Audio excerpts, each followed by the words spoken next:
everyone. Welcome to the Lost and Found podcast. So glad to have you here. Today we have a brand new guest episode, and I'm so excited to introduce you to them. We have brought Jason Catron here to the show, and he is a singer, performer, internationally recognized vocal coach who has been in the performing and singing industries and music industry since he was 2 years old. And I'm so excited to bring him here to learn all about his ability to help his clients and his community and his listeners of his podcast access their authentic voice and live and perform in an authentic way that is true to them. Everybody, please welcome Jason Catron. Hey, thank you. You know, what's amazing hearing that is like I'm only 12 now, so it's like I think I've not been doing it that long. Yeah. It's super exciting. Again, kind of like I was teasing you before we started, that I was very surprised that somebody could say that, yeah, the very first time I ever got paid to sing was when I was 2. It's kind of like, wow. You think about like all the Olympics and things that have been going on and all the famous people that have to start so young to become so elite. So I'm an honor to have you here. So this is so cool. No, thank you. Thanks for having me. I'm excited about this podcast. Yeah. Awesome. Well, since we did kind of tease that for everyone, tell me a little bit about your early life. You've been doing this pretty much your entire career, since you could walk, basically. So tell me a bit more about what it felt like to start building your identity so young around being a singer. Yeah, well, I mean, it was quite complicated in some ways. Didn't realize it because I was so young. But to the point, just to give a little more clarity there, yeah, I was 2. Somehow my mom would sing to me when I was a baby. And obviously, I guess I started mimicking some things as I started to be able to form words. And so, yeah, my first song was at 2 at our little church in Kentucky. And a lady came up to me. I always like to tell the story. A lady came up to me afterwards. I think she was the church pianist and gave me $1. And so I was hooked ever since that, it was like, oh, I can get paid to do this. But yeah, so I just started singing. And of course at that time, I was a little kid, so it was real cute. But around, as I started to really get a little more developed as a little child, my parents got me into voice lessons around 7. And, I was one of those little kids. It was obviously a natural gift, which is obviously in its own way special and thankful for that. But even that can bring a lot of challenges because people tell you how great you are, as a little kid. And I had a very mature voice, so I sounded like a little man at 7 and 8. Right. I can still remember this day. I was a young kid and I was singing. My dad was a politician. He was the mayor of our town for 28 years. Oh. I sang for the governor one time at a state park, and I was like 8, I think, 8 or 9-ish. And my dad's cousins were in a country band called Leather and Lace, which was kind of weird to have little kids singing in front of Leather and Lace, right? Yeah, but we didn't talk about any of that. Well, the optics are different now. Exactly. But back then, everybody loved it. Yeah. And so I remember the governor was there and was shocked to learn that was an 8-year-old kid singing because I sounded like an adult. Sure. And so, yeah, all of that started to develop within me some, I think, some deep levels of confidence in a lot of ways. Yeah. But there were also a lot of insecurities because I'm human and had to move through that process. But I think it was probably started to get a little complicated because, again, my dad was a politician. Yeah. And so I felt pressure of being a good kid, and I was a good kid. Yeah. And, combine that with growing up singing in my church, the social pressures of that at times, and literally just kind of trying to figure out confidence and insecurity connected to a gift that I had, and everyone telling me how good I am as a singer. Sure.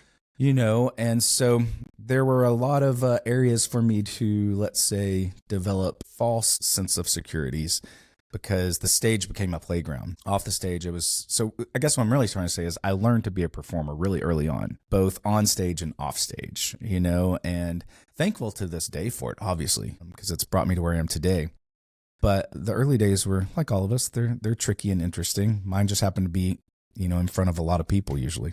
Right, yeah. And I'm sure it taught you a lot, maybe not in the moment that you realized, but a lot about how to be yourself or not yourself in certain situations, if you had to be a little more fluid depending on who made the request for your song or who was the audience member that you were singing for. Was there ever a moment where you felt like you could sing the songs that you wanted to sing, or Do you feel like because you grew up in the church, you had to sing more Christian related songs, or could you expand in any other genre or do other things? Yeah. My parents were super supportive of, whatever I wanted to do. So thankful for that. My vocal coaches, I had a few over, the early days, and they had me doing like a lot of musical theater. Later, when I became a teenager and stuff, they kind of introduced me to opera, and I could do that. And so I think for me, to your question, what was really challenging and hard, which really started to like push me into figuring out who I really am and who I want to be and what I want to say and how I want to say it, was that I call myself, have another good friend here in town. Her name's Vanessa Campagna, amazing singer. And she grew up in Pennsylvania, small town Pennsylvania, but it was close to Pittsburgh. And so she early on, like a small kid too, was singing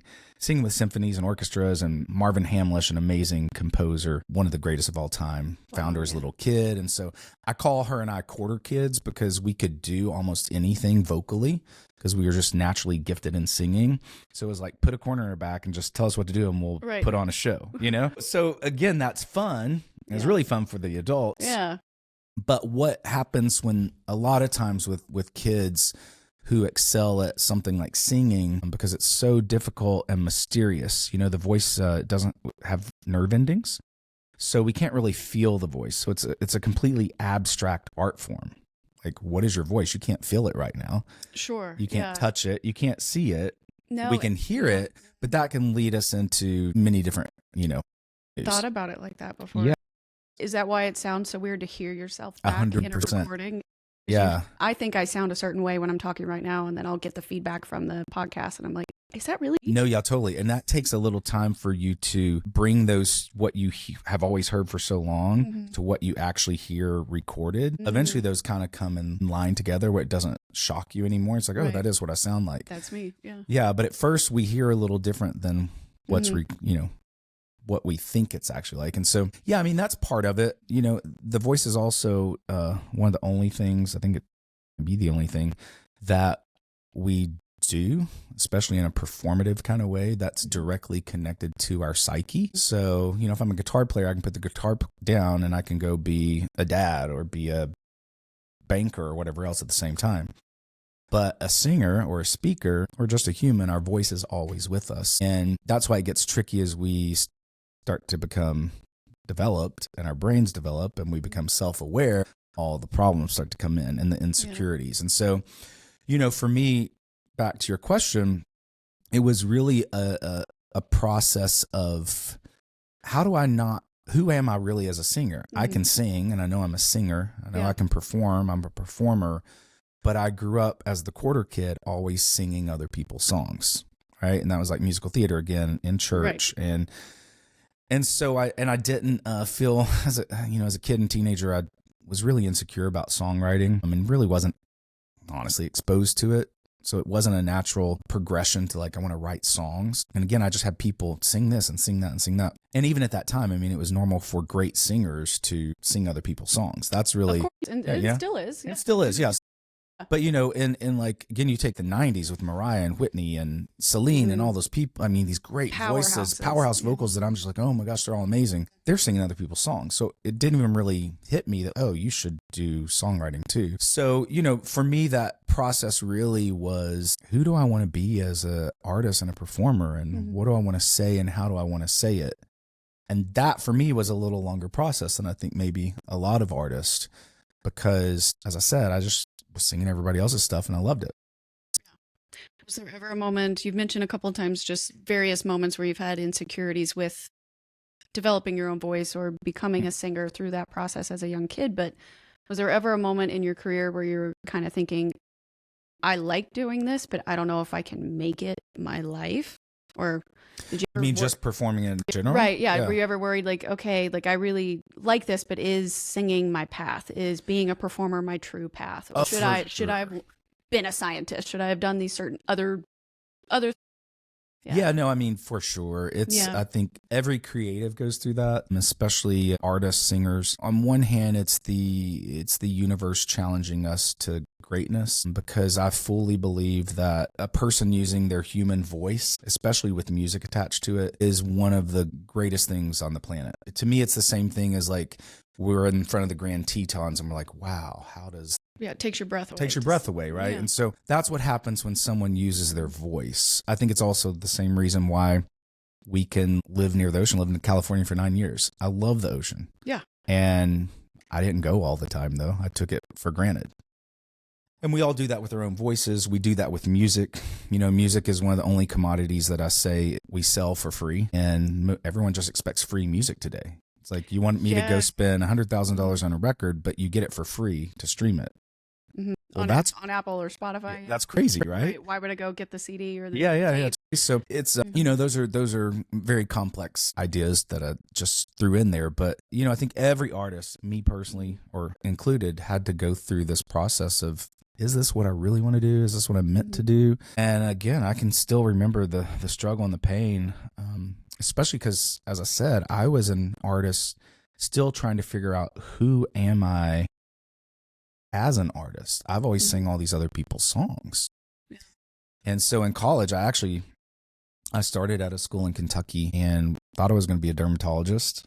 Yeah. So random. Just as a kid, I kind of had interest in like doctors, and my sister's older than me and she's a dentist, and she was like, oh, you should go into dentistry. I knew I didn't kind of want to do teeth, but to me it sounded fun. Like dermatologists, they kind of got it made. You can go into plastic surgery if you want. You don't work weekends. You're not on call. You make great money. Yeah. Seemed like a good gig, you know. And everybody has skin, so you're not right? guaranteed revenue there. So, you know, I started that process, and then first semester organic chemistry, sophomore year, I remember my great uncle had passed away, and I was relatively close to them. And I went in and sat down with my organic professor, and I said, hey, my great uncle's passed away. I'm going to go to the funeral. There was a test that day that was scheduled for. And he looked me square in the eyes and said, do you want to be a doctor or do you want to go to a funeral? And I was like, excuse me? He's like, you can not miss any tests in this class and there are no makeups. So this is your moment to make the decision if you want to be a doctor or if you want to go to your great uncle's funeral. And I just looked at him and said, I'm going to go to the funeral. And I'm glad I did, obviously. That was a pivotal moment that kind of pushed me into where I am today. That was in some way forced upon me, because I probably would have kept going, because in my mind at that time I thought, oh, I'll be a dermatologist and then I can sing on the side. Right. Or if singing doesn't work, I'll have this to fall back on. But like, that's kind of crazy, because to be a dermatologist takes your life. To go to medical school. Yeah, to go to medical school, you got to really commit. So it was a moment for me to be super channeled in to make a decision on what you want to do. So yeah, so I got went into accounting after that randomly. I was just good at my business classes, and so I was like, got to get a degree. I'm in college. I'm already here. Yeah. And so I ended up transferring to Belmont after that for music business. Yes, my dad had seen. Yeah, it's amazing, and that really was another great moment in my life. And my dad had seen an article in a newspaper where Trisha Yearwood had gone to Belmont. And he's like, hey, I think we should go check this out. This could be, because my parents knew I wasn't happy. I was struggling and, you know, trying to figure out how to make sense of this. So I came, visited Belmont, and I was like, this is where I need to be. And then that set me on the path, you know, clearly to doing all things music. Yeah. And I'm sure that degree has been very helpful as you've started your own businesses too, like through their podcasting and then through the vocal coach stuff too, and networking, I'm sure, because if you still are friends with anybody from those college days, they've all expanded into other opportunity. Tap into that when you're in Nashville. Yeah, that's been one of the fun things, is to see friends that I went to school with also kind of rise up in the business. I tell everyone I work with today, or just casually even talk to about something like this, that the music business is the long game forever. And a lot of people think it's like, get a record deal, get signed quick, blow up, you know, and that does happen for a lot of young artists. But the majority of people in music and entertainment in general, podcasting alone, it is a long game, and the longer you're committed to it and the more people you network and meet, the greater, and craft your talent too, I really believe in that, the greater your chances are to be successful in this business. And so yeah, Belmont was great for that. It gave me some good solid business, you know, information, I guess you could say, and the network was amazing. And thankfully, growing up with the dad as a politician, I was really good at networking, and lots of still am today. That's one of my main. I consider networking performing itself. A lot of people just don't like it, or they get really nervous when they have to go into a room and meet people, or just be in a room with a lot of people.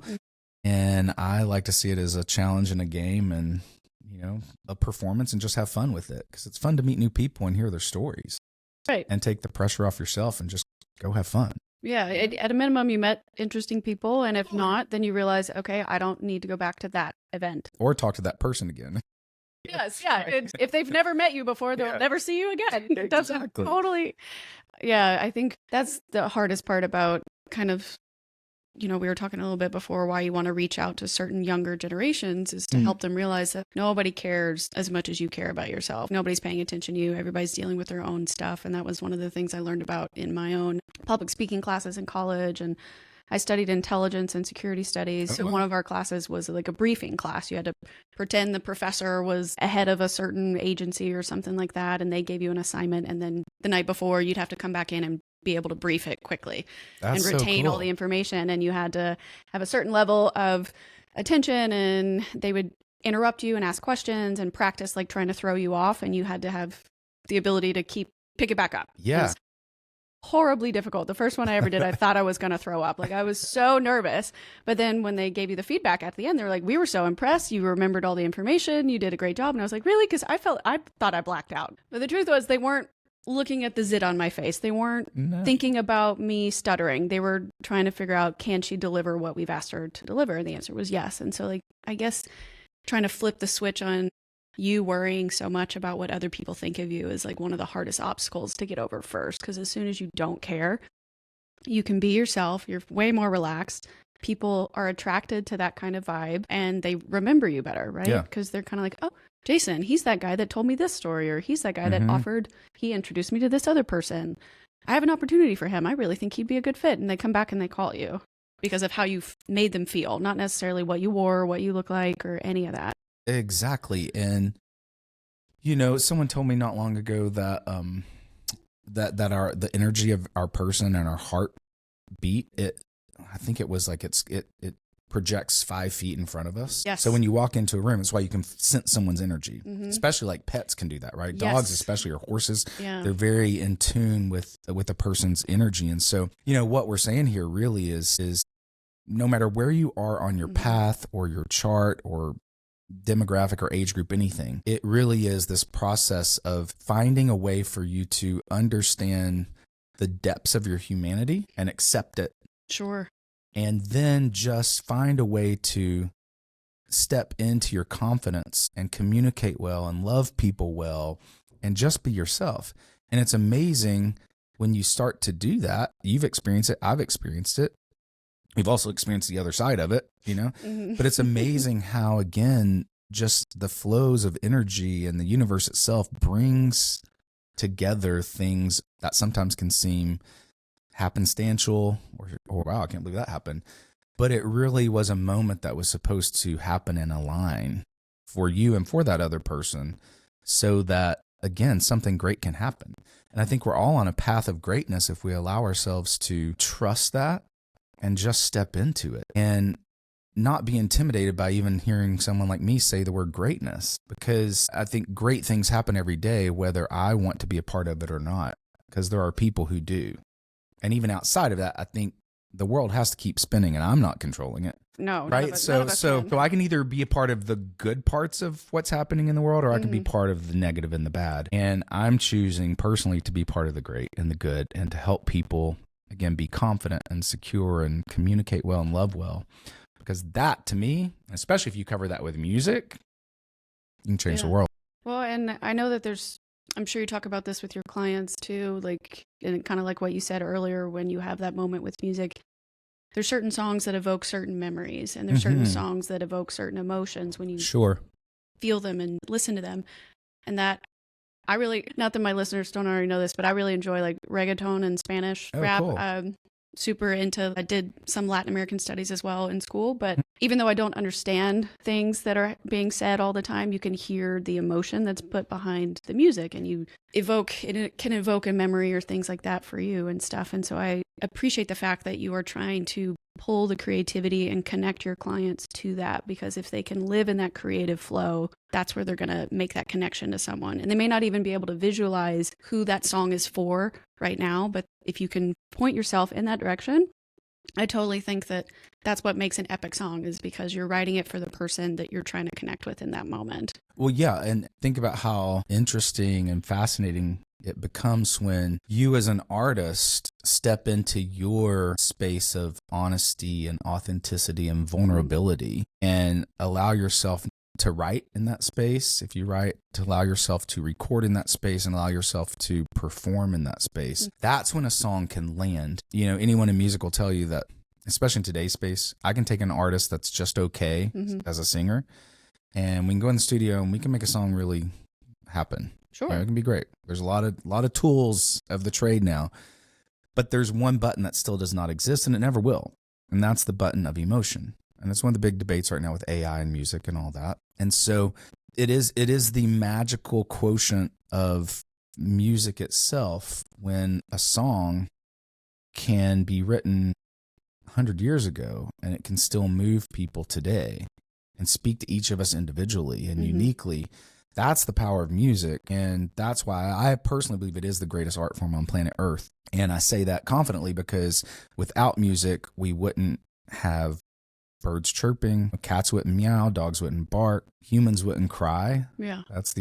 That is the sound of the human. We just grow up and develop minds and we can talk and make sense of it in this way. But it starts with the cry.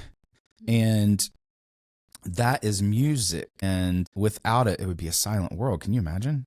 It'd be horrible.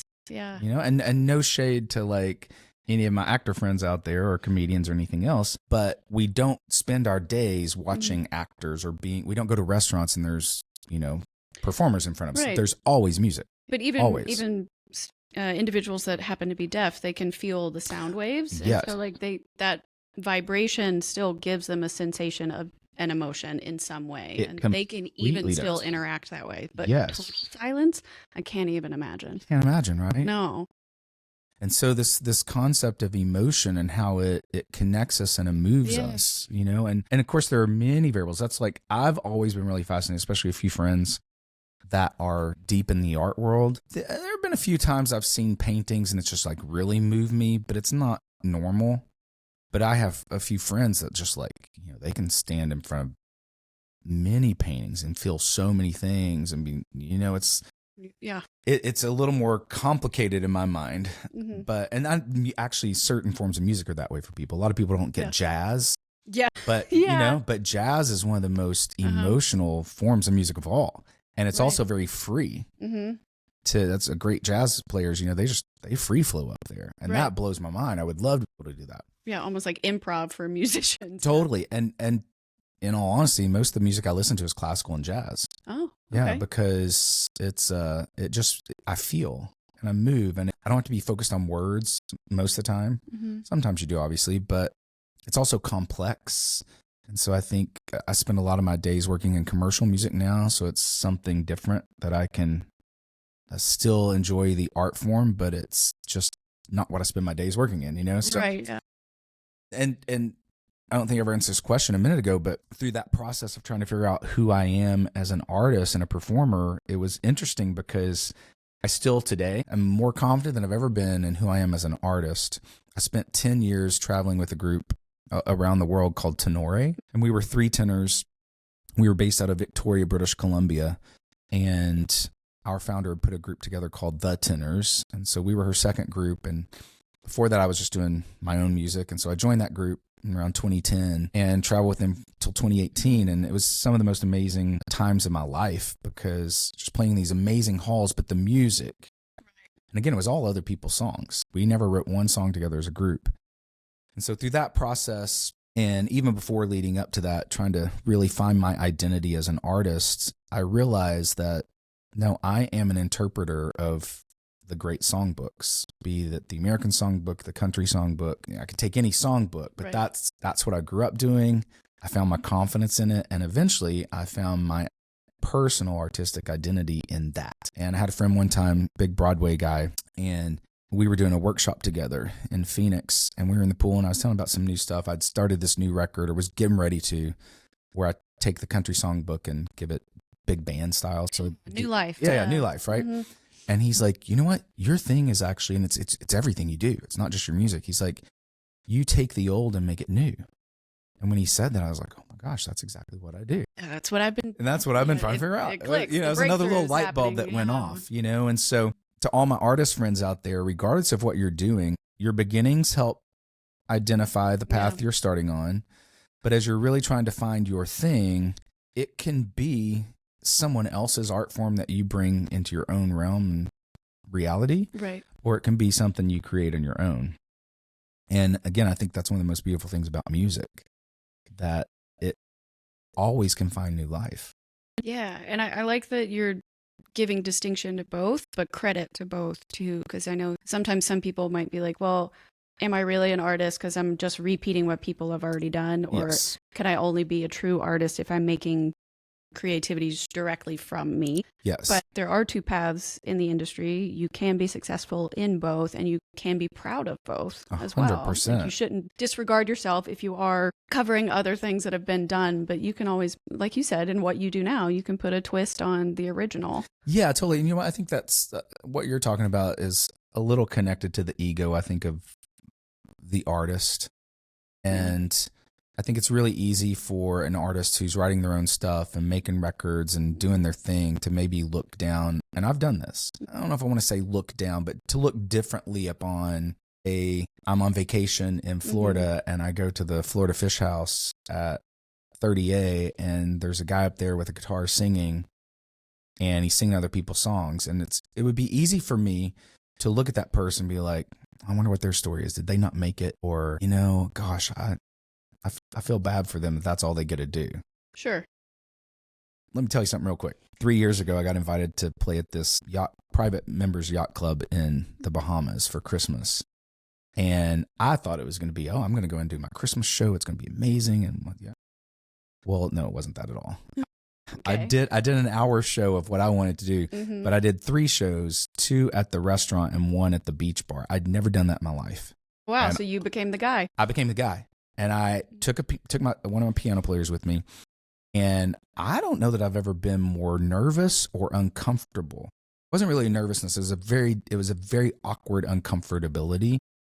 Because one, I couldn't perform.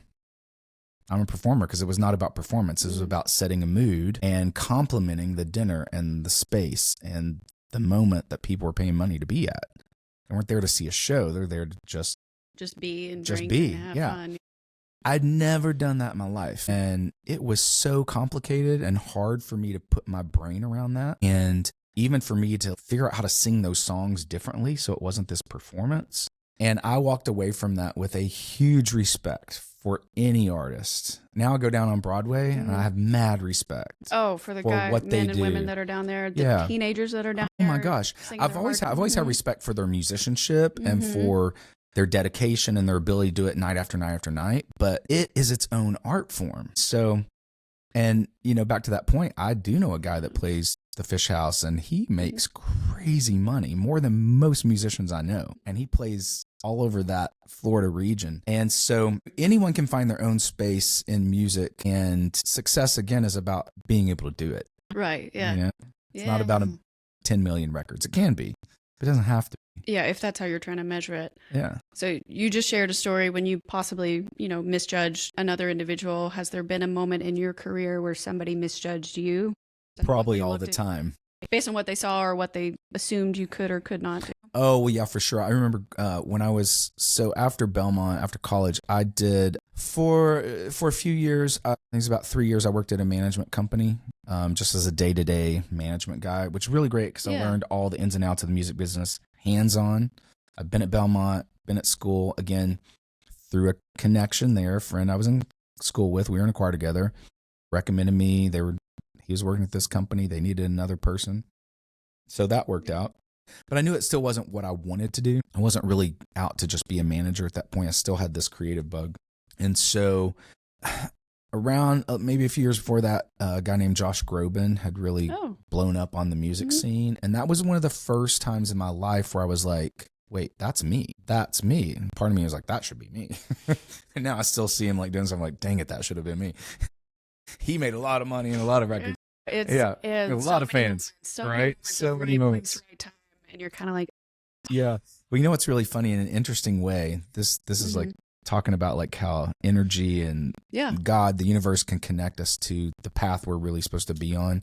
I today say, let me come back. I'm going to answer your question. Yes. So he pops on the scene and I really find some identity in that. And I start working with some writers here in Nashville to make a record. One of my dad's friends in business, very, very wealthy, older gentleman, had given me the money to make my first record. He believed in me and was like, I'll pay for it. You go do it. So worked with some writers here. And it was basically like Josh Groban does Christian music. Okay. And that was one of the first moments I was like, yes, this is who I am. And those are actually original songs written for me on that first record.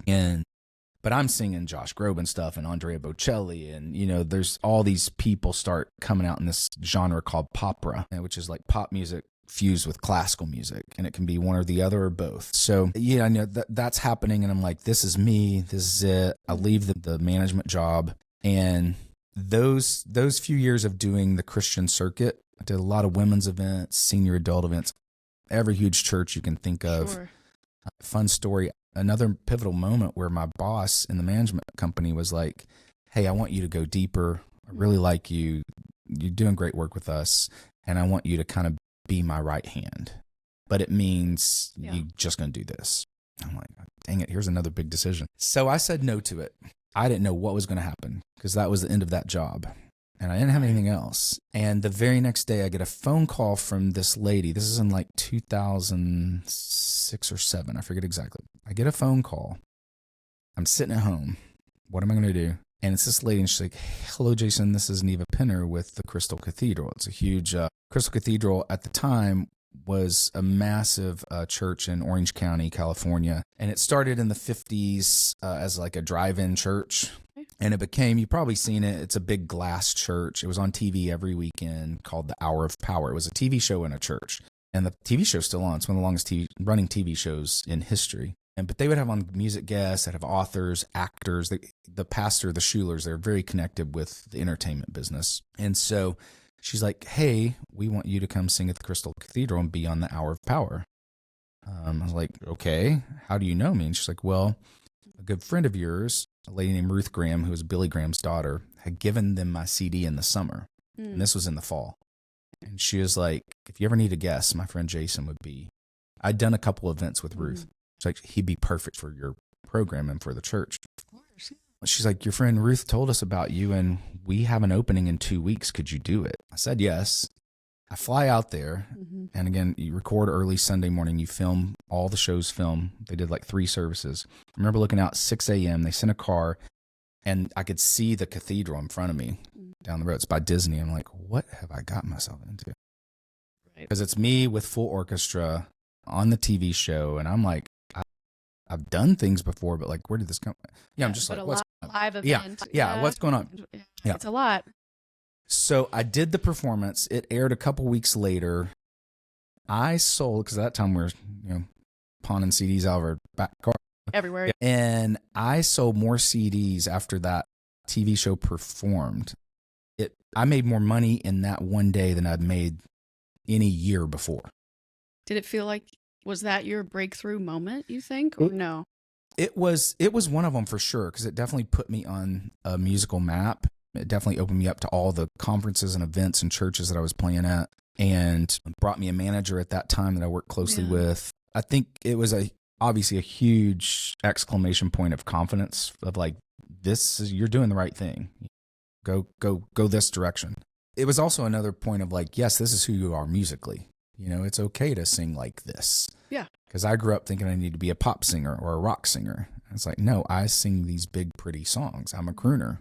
I'm and then from there I got asked to be in the tenors, because even from that program, this lady, Jillian Siemens, who was a tenor finder in Canada, her mom had seen me on TV.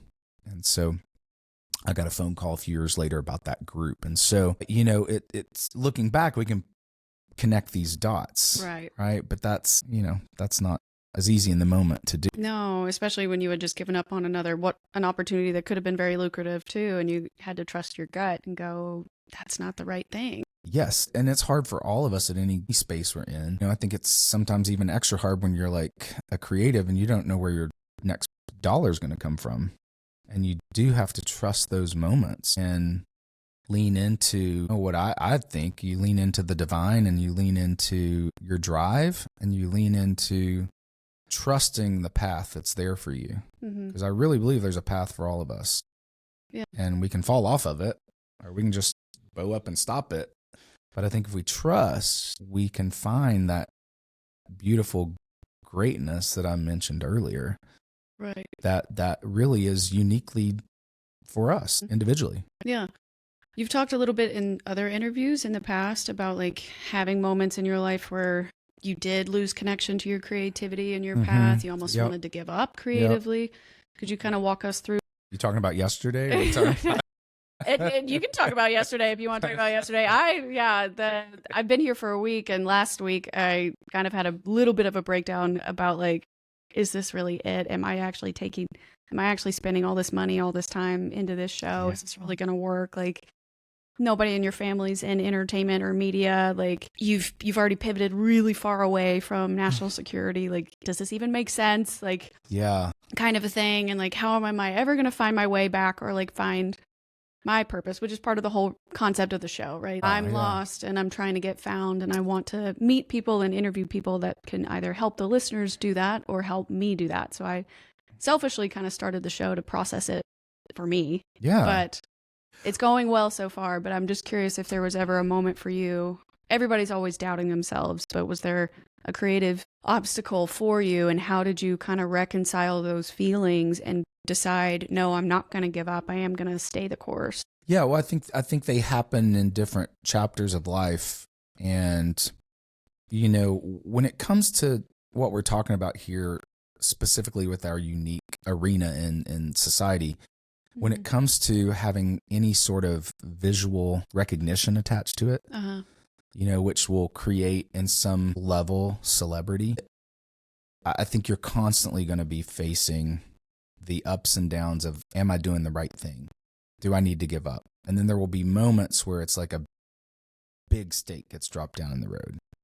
And that could be from a financial tragedy, a life tragedy, myriad of things. But I think that is inevitable. Coupled with that, which is really the fun part, is you mentioned Lost and Found, which is really, I love that. I didn't know that. So I'm glad you said that. Really like that. Yeah, you were like, I'm what like, is she? Oh, makes sense. It's a cool graphic, but what about it? But I think in the Lost and the Found, in the middle, we could think of there's the wonder. Yes. Or the adventure. And so as humans, we can get really focused on the lost or the found, or the I've made it or I've not made it or whatever. But life is really about the adventure and the wonder. And I think that's where the excitement and the creativity and the stories happen. Yeah. And it's so good to always be reminded to just, again, trust and enjoy the adventure. And there's going to be a lot of chaos and crazy inside of that. And again, there will be big stakes at moments. And as the individual, you have to really trust your instinct, trust your past, because it's brought you to your present. And again, personally, I just, without having some sense of something bigger than me, greater than me, I don't know how I make it to my future, because I can't tell you what happens when I leave from here. Sure. But I trust that something greater than me, bigger than me, is going to hold my hand to get me there. And it could be something really great. It could be something really painful or hard. And the ups and downs of that adventure is what we know as the creative life. Mm-hmm. You and I have grown up in a society that has told us to, in many ways, why would you want to do that? That's crazy. Right. You can't do that. Yeah. You need to get a job. You need a steady paycheck. Mm-hmm. You need a fence around your house. You actually need to pay for this house. We're told in many facets of growing up in our own American way that this is the formula and the blueprint to a happy life. And I say, throw all that away. The happy life happens in the lost and found, and in the adventure of finding my true path and what I'm meant to do and be here on this earth for. You know, mine just happened to be, and I'll tell you, there's been many days I wish it was not music. Really? For sure. I can still walk into a doctor's office sometimes and I'll be like, yeah, I could have done it. I could have done it. I bet he's got a big house. I bet he's got, you know, I bet they got, you know, a boat. Right. I bet they got ABCD. I've got a cousin who is a dermatologist down in Florida, and he has a private jet. Oh, that's a perfect place to do. I know. Yeah, he's covered in the sunshine. He's got a private jet, and I'm like, he did all right. Oh, but the comparison, you don't compare. Yourself. Yeah. And I stop myself. We all will at times. Yeah. But I'm so thankful that I had this, because the stories and the adventure and the places I've seen and the people I've met are priceless. And, and it takes me back to that moment when I, had those few forks in the roads of, are you going to make this with the professor? Right. With my day job into music full time, which I didn't answer. When I first did that, those first few years of Christian music, everyone thought I was going to be Chris Tomlin when I stepped on stage. Right? Or Michael W. Smith or someone. And all of a sudden I open my mouth and it's like this big, grand, like Josh Groban style voice coming out. Right. So I was constantly, and people didn't know what to do with that. Right. At first, especially like people in the business, people in the audience, they loved it. But so I was constantly getting misread in those first few years of going full time into music. But again, from there to the tenors, to the moment I had to leave the tenors and step off into what is now, and then COVID, there are all these moments I can look back on over the past, 20 years of doing this thing full time, and I still wake up some days and I'm like, so I start my day in some way. I try to isolate time. I'm not always good at it. I'm a little ADD. But even if it's just coming down the steps because I slept a little late and I got to get to it, I bounce down those steps with gratitude. Thank you. Thank you. Thank you for this house. Thank you for this day. Thank you for opportunity. Thank you for my clients. Thank you for this podcast. Thank you. Right. So that I can be reminded in that moment of, don't take this for granted. It is a gift, and it is your path. I really believe that's why it happens. Am I a great vocal coach? Sure. Am I a great singer? Absolutely. Is that egotistical? Not at all. Because I've put in the hours and the work, and I'm confident in it. Yeah. Do I know there are people better than me? Of course. Is it about being the best? Not at all. It's about being me. Can you be you, and are you happy as you? Yes. And if the answer is no, then you have to go deeper. Yes. Yes. And I think just to say it, there may be someone out there listening or watching going like, that guy can't be that happy. He can't be that good. He can't be that successful. And I just say to that person, don't misunderstand what I'm saying here. I feel and think and struggle with the same things you do in my own life space. Scenarios are different, circumstances are different, but humans are humans. And I try most days to wake up and choose joy and, again, choose my path and keep walking into it. There's a million things I want to do. You too. Right. Yeah. I want my podcast to be, yeah, I'd love to be like Joe Rogan or Theo Vaughn, or let's go down the list. And it's like advertisers just beating at the doors. That'd be amazing. Right. But I mean, think about it. They've been doing their shows for years. 100%. Joe Rogan's probably a decade. Like, that's why he has over 6,000 episodes or whatever it is now. It's because he's done it consistently over and over. He has a team that he's built that can help him maintain that kind of pace. And like, he got to where he got because he worked hard in lots of industries, not just podcasting, staying in his lane. He created his own highway. Like, I say what you want about the content, but as a businessman, I can respect that. And like the command that he has over influencing people in certain directions, like as a marketing person, because I'm in that now, that's my full-time job. But like, I can see that. I see why it works. I see why it clicks for certain things, and it makes sense. And we are nowhere close to that size. However, I do enjoy bringing different levels of people here. So like, you may not know, Justin may not have told you, but like, not every guest that comes on is famous or is like a big doctor or anything like that. Like, I brought friends on, family members on, other guests, international guests, like people that whoever wants to connect, that's willing to share those lost and found moments. Because exactly like you said, everybody has a moment of self-doubt. Everybody has those big stakes in the road that they have to pick and choose. I want to make it kind of feel like Chicken Soup for the Teenage Soul meets Humans of New York. So if Humans of New York had not been an Instagram channel, but rather a podcast, like that's kind of where I want it to be. It's what I want it to feel like when people are here or when they listen, because we need a safe space where people can tell their story and feel authentic. But tell something real, right? Because that's what people connect to and that's what people learn from. And that's how you get better and you kind of reconnect to yourself. You tell the story that used to mess with you, right? And you can tell in my earlier episodes too, like it took me a long time to start getting a little more confident and my voice shakes and I'm upset and it's clear I'm trying to hold back tears as I explain certain parts of my life and like build it. But you're right. Am I the best? No. Am I having fun? Yes. Am I enjoying the person I am becoming through this process? Yes. And that's why I'm going to keep going for it. But well, you're also committing to a dream. Yeah. And you're probably a lot of the audience may not be aware of what goes into putting on a podcast like this. I didn't either until I started the Vocal Lab podcast last year and getting ready to start a second one this year, First Class Conversations. The only difference in producing a show like this and, live with Kelly is that, maybe she does it 5 days a week and she's got 100 people to help her. That's a big difference. But there's a lot of work that goes into this. And when you're not making money on it and you have to commit to that, that's a big deal. And I think that's probably the hardest thing. It's like, I really want to do this and I believe in it. And that can be your podcast. That can be your book you want to write. That can be the dream job you've always wanted to have. That can be the relationship that you're sitting there like, I don't think I can do this anymore. I don't know if I love her. And this is where our humanity meets us in these moments and we have to make these big decisions. I believe and think and try to make decisions in my life. Am I going to be a victim or am I going to be a victor? Those are two choices. It's the same as like, am I going to choose joy or am I going to choose sadness? All these things have their space and place in the orbit of Earth itself.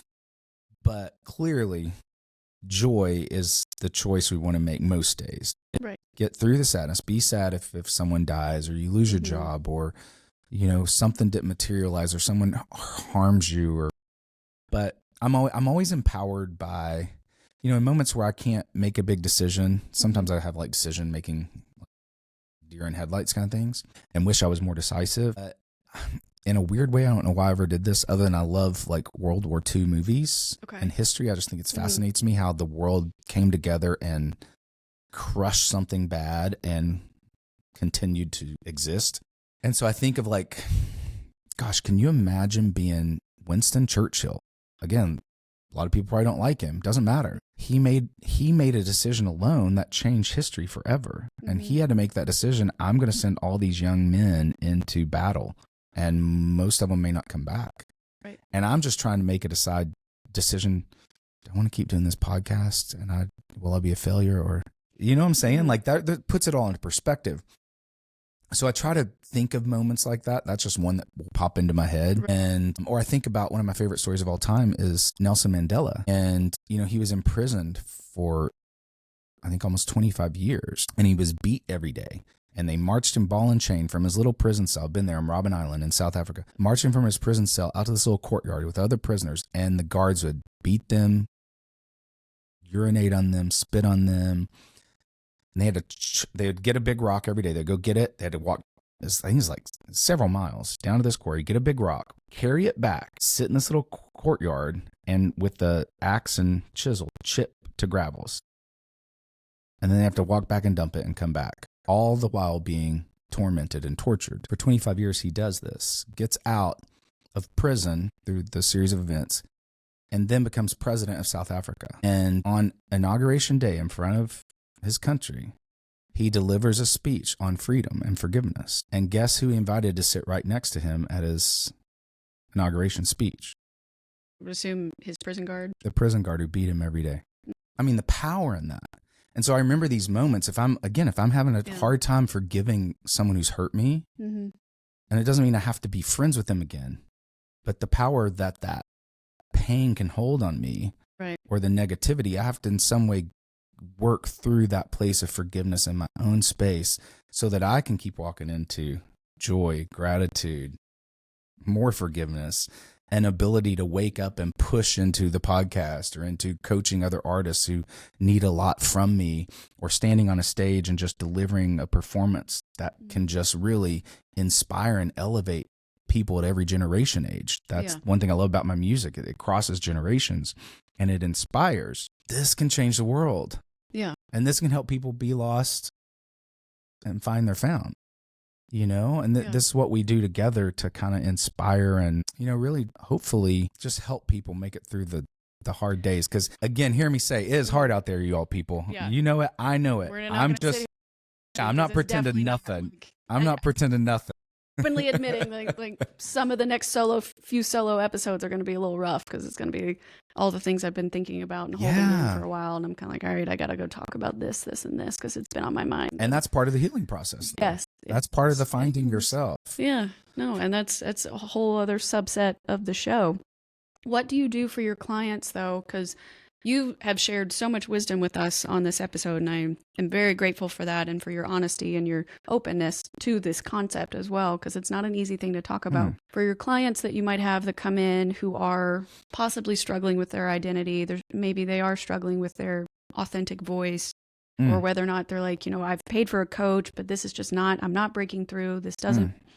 What do you say to a client that might be really struggling with that kind of stake in the ground moment?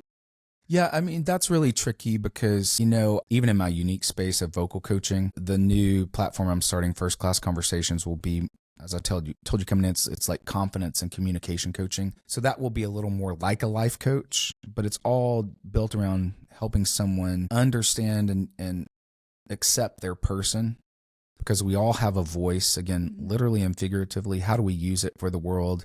And I want to help and inspire people to use their voices for good. Anytime any of that process happens, or anytime we're going after a dream or something big, there are going to be a lot of bad fish and snakes along the way that will, in some ways, maybe abuse or pervert the process and take advantage of you, or they may just be like trying to make it and not really know what they're doing at the level you need. Right. It doesn't make them a bad person. There's just levels of expertise and knowledge, obviously, right? So one thing that happened during COVID was everyone kind of became a vocal coach, because all these and there were all these musicians who now didn't have jobs, especially like on Broadway, but they all were great singers. And so it's natural progression. Well, I can hop online and help people sing. There's a big difference in helping someone sing and helping an artist find their true, authentic voice. And that is where I come into, and colleagues and friends that I associate with that operate on a high level of coaching, because we go deeper and it's not about singing the song. That is a byproduct, or having a great voice or whatever, figuring this little thing out about your voice.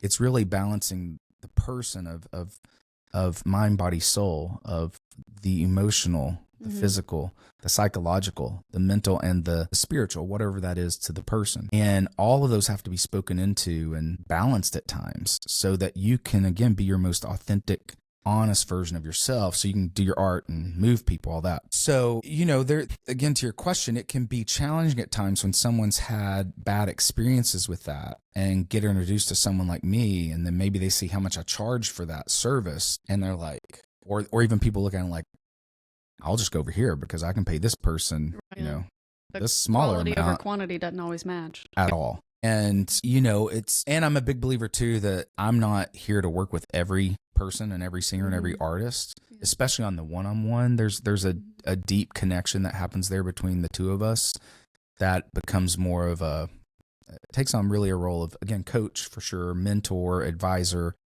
and therapist.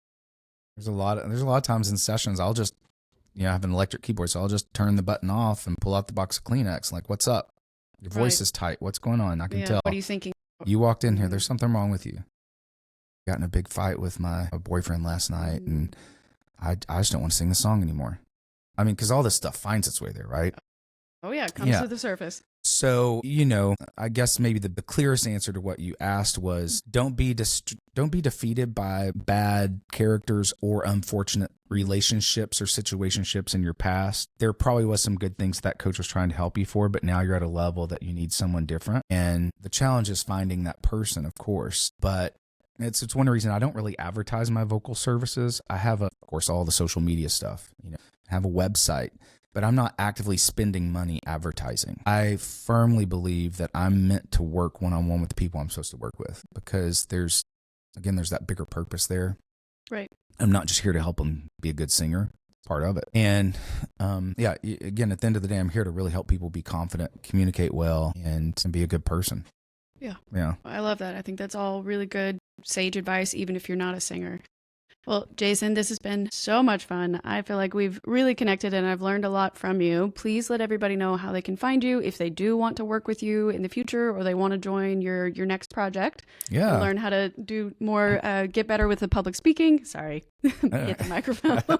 Please tell everybody how they can find you and what can they do to connect with you. Yeah, just everything is under my name, Jason Catron, Catron, rhymes with Patron tequilas. The same, just with a C. And yeah, so Instagram, YouTube, all the things, TikTok, websites. And yeah, on my website, you'll see all the 3 areas of my life, from vocal coaching to the confidence coaching to music broken down. You just click on a tab and go where you want to and tune into the podcast. Yeah. Okay. All you people out there, follow our podcast. Yes. Keep us going over here. Yeah. Please support. Like, subscribe, leave a review. I say it every time. Well, honestly, even if you don't want to share it with a friend, leaving the 5-star review for us always makes the biggest difference. Advertisers do look for that. So they do. You guys know the drill. Like, subscribe. You'll find us on YouTube, Instagram, TikTok. I will make sure all of Jason's information is added to the show notes and his website if you want to reach out to him. You can find me hello@podcastforthelost.com. Everything on my profiles is all Podcasts for the Lost, and we'll catch you next week. And remember, wanderers are always welcome. We did it.